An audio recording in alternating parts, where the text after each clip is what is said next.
សូមគោរពជម្រាបសួរពុកម៉ែបងប្អូនថ្ងៃនេះ Channel YouTube ស្រីចន្ទនាទិញលក់រថយន្តជាបានរៀបចំរថយន្តសារ៉េចហើយមួយគ្រឿងមកណាឆ្នាំ08 ABX ប្រភេទក្នុងលឿងមកណាផ្លាកលេខភ្នំពេញ 2BT 1356ឡាននេះលេខកុចលេហើយទើបរៀបចំខ្លួនហើយណាបងប្អូនណាបងប្អូនចង់ទិញយកទៅប្រាស់លក្ខណៈជាគ្រួសារដឹកតំណែងឬដាក់ជួលទេបានហ្នឹងបងប្អូនយើងតុបតែងហើយស្អាតហើយស្រីសមកណាអេក្នុងប្រភេទក្នុងលឿងពាក់កណ្ដាលពូល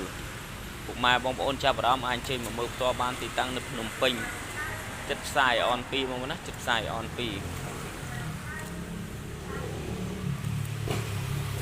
យើងតុបតែងខ្លួនហើយបងប្អូនចង់ទិញលិសុតក៏បានចង់វាយដូរក៏បានចង់បង់រំលោះក៏បានតាមតម្រូវចិត្តពុកម៉ែបងប្អូនចង់បាន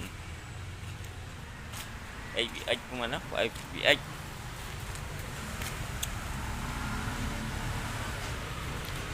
ក្នុងលឿង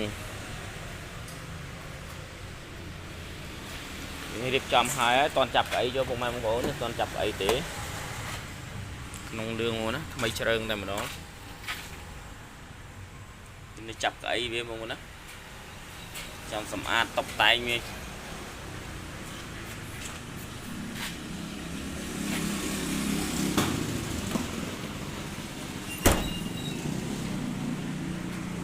ចាប់អារម្មណ៍អាចជើញមកមើលផ្ទាល់បានទីតាំងភ្នំពេញចិត្តផ្សាយអន2